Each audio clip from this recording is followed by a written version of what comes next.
So yung dalawang rider na sinakyan namin kanina, galing sa pag-exit namin sa Catcat Village, going dito sa Sapa Center. Sa kanila kami humingi ng idea kung saan merong delicious food na pwedeng kainan dito sa Sapa Center. And sinabi rin namin sa kanila na huwag kaming dalhin dun sa expensive. Kaya dito nila kami dinala. Mostly yung mga kumakain is mga residents dito sa lugar as well as mga riders. Tapos, 85 pesos lang yung binayaran namin para siyang karinderya na pangmasa talaga dyan sa atin sa Philippines. And we're really glad dahil masarap siya. You have to try it when you visit this place. Dito siya guys. Shaolong yung nakalagay na name. Dito lang siya sa Sapa Center pero pababa siya kasi aakyat kami ulit sa stairs na yan. Tuan nga. So, teka, papakita ko na lang sa camera. This one, the blue one. So yun nga, pinili talaga namin kumain sa mura for lunch kasi kaninang umaga ang mahal ng breakfast namin. 100k each. 100,000 BND per person. So, ang breakfast namin is 200 plus pesos per person kaninang umaga. Kaya binawi natin sa tanghalian. Kasi alam nyo naman, marami pa tayong kakainin dahil ilang araw pa lang kami dito. Pangilang day natin, third day pa lang namin, ang dami na namin expenses sa pagkain. Pero 'di ba, mostly naman bukod sa mga expensive restaurants, maganda talaga kumain sa mga local na na tindahan ng pagkain. Kasi meron din talaga masasarap na luto sa mga ganun. Paahon yung binabaybay ng kasada. Hindi nga lang loya niya. Pakita ko sa inyo ang ganda ng kalsada at ng mga building.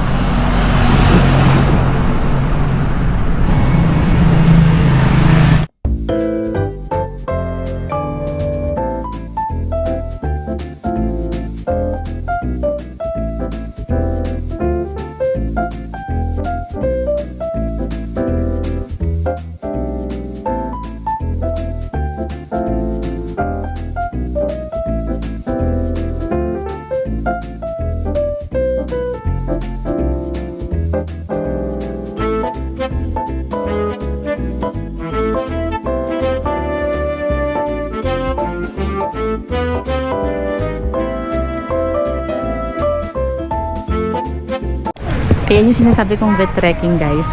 This hotel. And dito naman kami sa Lado 1 building, which is this one. Katabi lang pala siya ni vet trekking. And nasa Lado 2 building ako now. Kasi 2 PM pa yung check-in namin. Si vet trekking, yan yung sinasabi ko sa inyo na nasa 4 to 5,000 per night ang rate. So medyo expensive siya. Hindi ko lang maalala kung ilang star na hotel siya. Pinili na lang namin si Lado kasi nga ka-area niya lang si Lado. Same lang din guys yung magiging saya na makuha nyo dahil pareho lang yung view sa monorail. Finally, makakapunta na kami sa room namin para mag-check-in.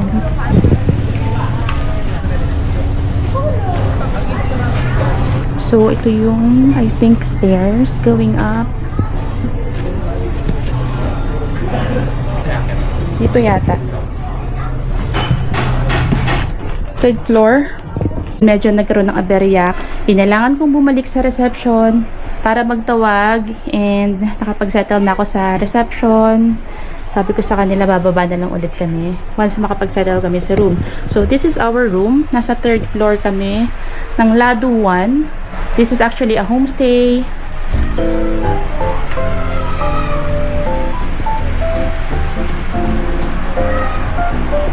Ito yung pwede nyong paglagyan ng inyong mga damit. This is the toilet. There. And may sink dito sa corner. Meron silang pa-bathtub na gawa sa kahoy. Yeah, gawa siya sa kahoy. At sana hindi siya tumulo kapag sinubukan namin maligo dyan. And this is the view. Ito yung Lado 2. And this is the view from our balcony. Nakita ko lang to sa Facebook guys. Dahil ang ganda ng view from this part. So ito yung mga katabi namin yung rooms. Nasa third floor kami ng building. And ayan ang daanan ng tren. Yun talaga yung reason kung bakit kinuha namin yung room na to. Pero guys, parang fan room lang siya. Wala akong makitang aircon. Hindi ko rin na double check nung binook ko to, pero okay lang kasi malamig dito sa gabi. Tumaan yung tren. Naku, natataranta ako. Wait lang. Ay. So, yung nakikita nyong mga puting payong, yan yung Vetrekking. O, di ba kapitbahay lang natin. Ba't dun ka ba magbubook? Ang mahal dun? 5,000 per night. Dito kasi sa room na kinuha namin, 1.1 million pesos. Charot. 1.1 million Vietnamese dong lang to guys per night. Ganun siya kamura. Pwedeng dyan tayo tumambay, pero pwede din tayo tumambay dun sa lounge ng Lado 2, which is better. And ito yung kalsada palabas. Nakaplay na siya. Parang ako susunod sa'yo sa toilet. Hi again! Time check tayo. It's now 4:18 ng hapon. Obviously, nakapag-prepare na ako. Magsasapatos na lang ako, guys. Sa first half ng first day natin dito sa Sapa, nagawa na nating i-explore ang Cat Village. Tapos, pagbalik dito sa Sapa Center, kumain kami kanina.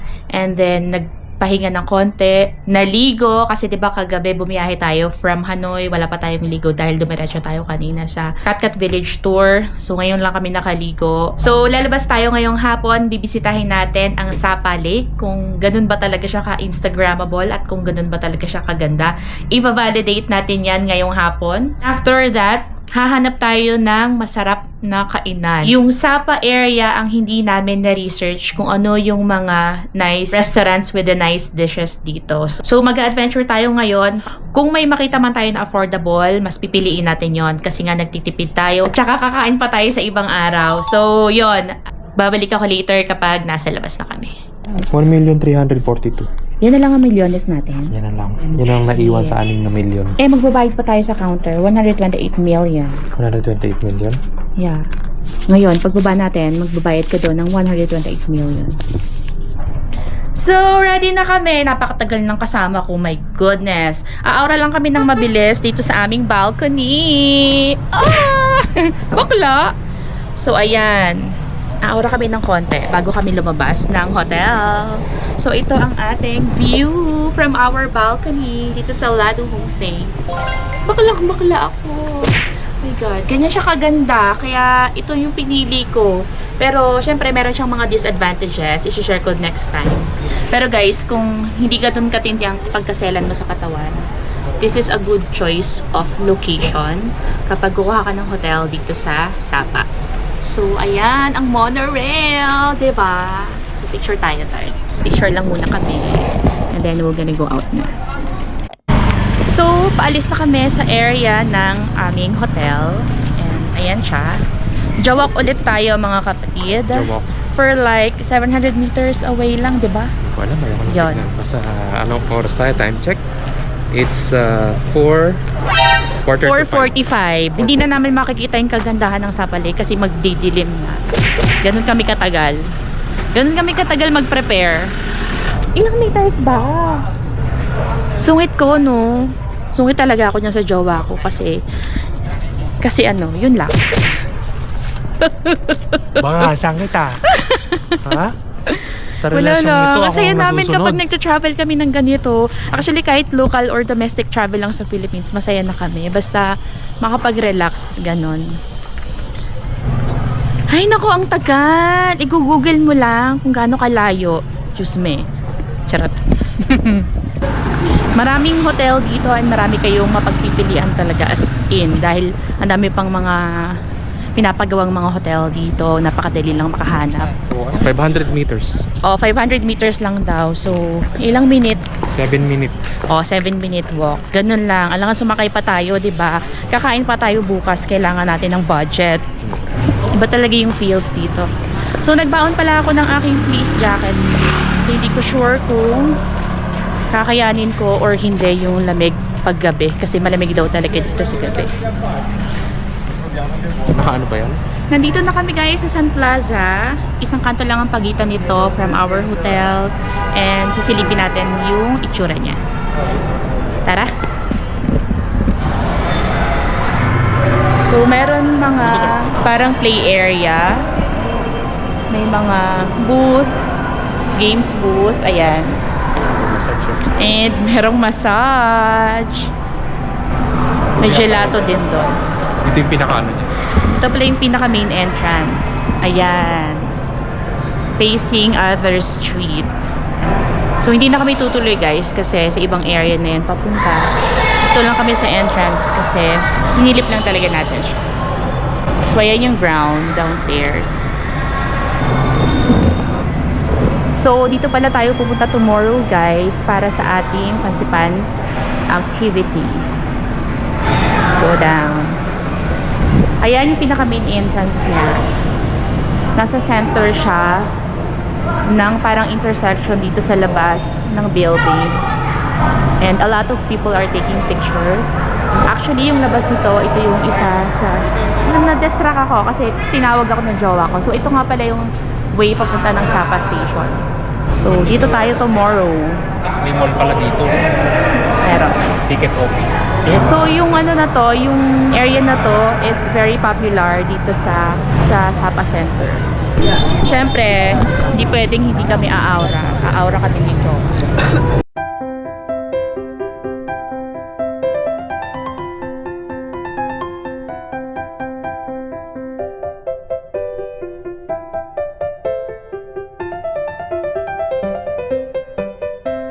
So, nandito tayo ngayon sa harap ng Sun Plaza, which is actually the center of this place. So, ito yung pinaka-sentro. Meron siyang stage. And it's actually a plaza here. So, daming tao na namamasyal, syempre. Hindi namin yung lugar. Kaya ng ilang... Boom! Ganda naman yan, girl! Diba?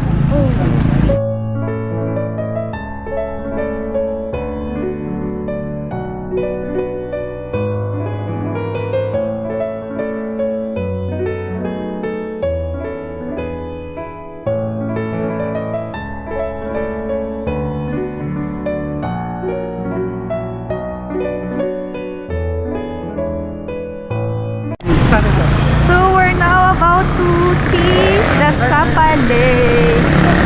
Ito yung isa sa mga sentrong lugar dito din sa Sapa Central.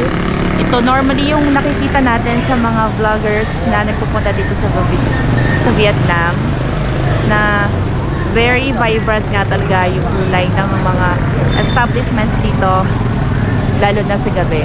5 o'clock pa lang ngayon, pero tingnan nyo naman ang kailawan, diba? Chestnut only, chestnut with green bean. Very soft pa din talaga yung templada ng pagkain na to. Ito na yung area ng lake. Dito na tayo sa Sapa Lake, guys. Parang feeling ko wala ako sa Asia. Ganun siya kaganda. Di ba, Tart? Yeah. Ibang-iba yung feels Yung park. dito. Baba tayo dun. Ang daming bulaklak, nakakatuwa. Ang OA ko, pero kasi mahilig talaga ako sa mga bulaklak. Panahon ng bulaklak pag malamig, diba? May CR dito. CR ba to? Daming nakatambay dito, guys, mga turista din. Look at this place. Grabe. Ang ganda. Tingnan nyo yung mga rosas dito. Ang lalaki. Napansin namin kaninang umaga din dun sa kinainan namin. Nung lunch pala. Dun sa kinainan namin may mga pulang rosas ang lalaki.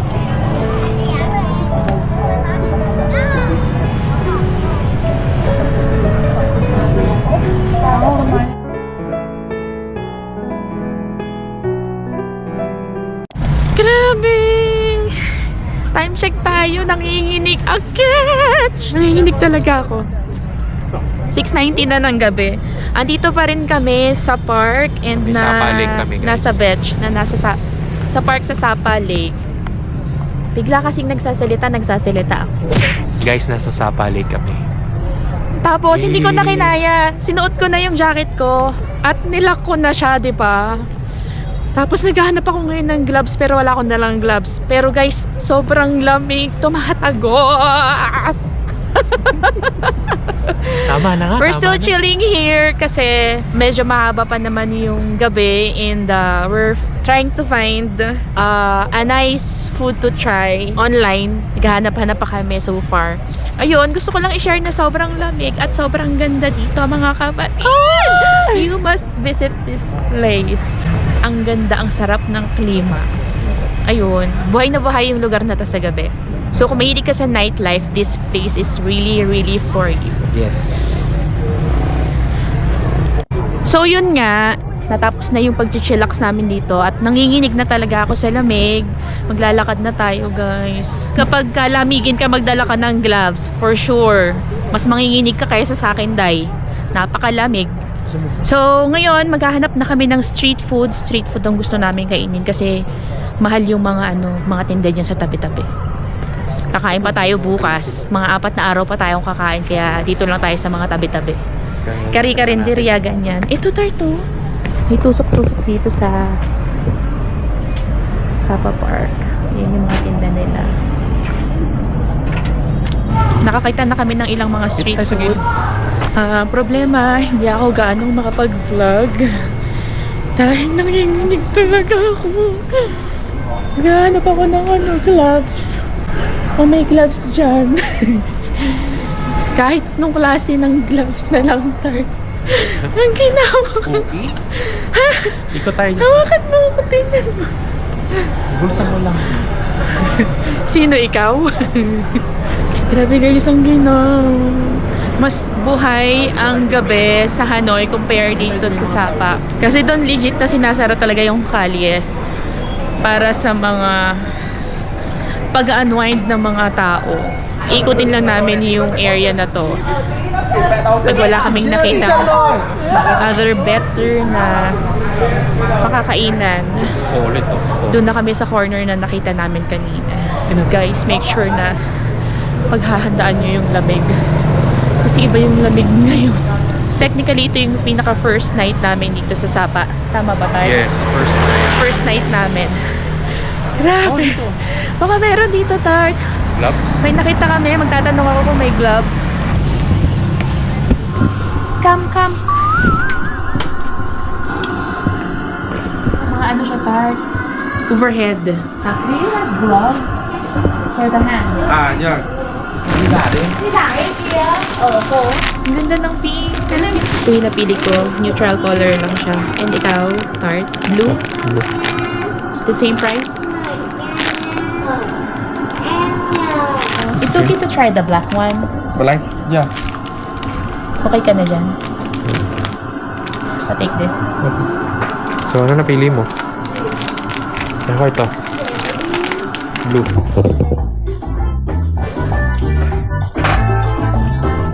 So, nakabili na kami ng gloves. Dito pa kami sa store. Susuot na namin siya agad. Hindi ko talaga kinakaya yung lamig sa labas. Hindi pa namin na-check kung alang degree. Pero, I doubt kayanin mo yun, Day. Mahabang daliri yung gloves. May punggok yung mga daliri ko. Maiiksi yung mga daliri. Paano tayo kakain mamaya? Ano siya? Madulas siya.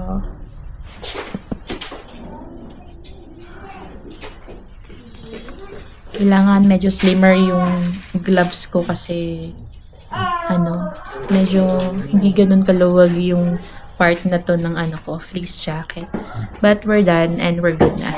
Let's go. And that's sweetheart. Panglamig yung mga tinda nila dito, guys.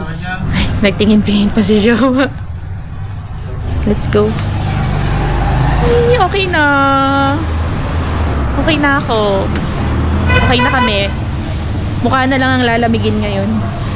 So, kailangan mong dumaldal ng dumaldal. 80,000 VND yung nabili naming gloves or a pair, and it's equivalent to more or less 180 pesos. So, medyo mahal siya. Pero, kakagatin mo yun kasi ginaw na ginaw ka na, di ba? Parang gusto ko ulit dun sa kinainan natin kanina tanghali to. Ay, yung karinderya? Malayo siya, Tart. Sawa ka na ba sa po? Hindi, di ba merong doon sa labas ng hotel natin? Doon hindi ko ma-post. Yun lang yung disadvantage. Ang hirap mag-on and pause ng mag-play. Malit kasi yung screen ng camera namin. May kainan dun sa labas, malapit lang sa namin, sa hotel namin. Di ba tired na? Mukhang masarap siya and very affordable yung prices. Kaya na maglalakad dito tayo. So yun nga, pagkatapos namin ikutin yung ilang corners sa area na to, nadaanan ulit namin yung napagbilhan namin ng chestnut cake. Bumili ulit kami.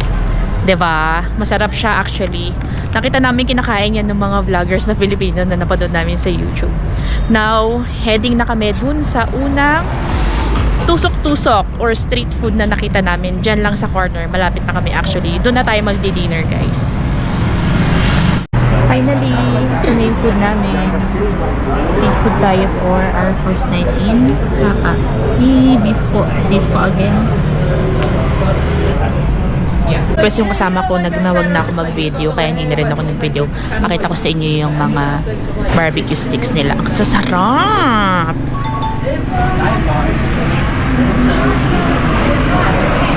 So, ang kinain namin ay 5 sticks ng iba't ibang klase ng barbecue. May gulay-gulay yun, diba? Ang sarap, may bell pepper. And then, nag-order ako ng isang pho. So, beef pho yung, as always, that is my favorite pho. And 1 bottle of water. So, ang total na kinain namin ay 155,000 BND. Diba? Kaninang tanghali, naka 85,000 lang tayo. And ngayong dinner, 155 lang. Uy, nung umaga, naka 200. Yun nga yung reason eh. Kasi kanina umaga, mahal yung breakfast namin. Binawi namin sa lunch and dinner. Okay na din, diba? Eh, meron pa kaming 3 araw. Diba, Tart? Yeah, 3 araw pa yung bubunuin namin dito. Dapat pa tayo ng isang baboy. Hindi na nga yata aabot yung cash namin eh. Sana umabot pa yung cash on hand namin. If not, baka mag-withdraw din kami ulit. Normally, 3 million yung wini-withdraw dito ng mga Filipino sa Agribank. Ginaya lang din namin yon. Tag-isa kaming 3M. Meron pa naman kaming milyones dyan, pero nasa more than 1M na lang. So yun, jawak ulit kami pabalik guys sa aming hotel. Kasi dadaan pa kami ulit ng plaza doon sa harap ng Sun Plaza. Kasi meron kaming nakita sa internet na magandang spot na mag-picture-picture ganon. Para naman din mabawas-bawasan yung lamig. Kailangan natin mag-move ng mag-move. Pakita ko yung lugar guys. Very vibrant talaga yung ilaw nila dito. Ang gaganda.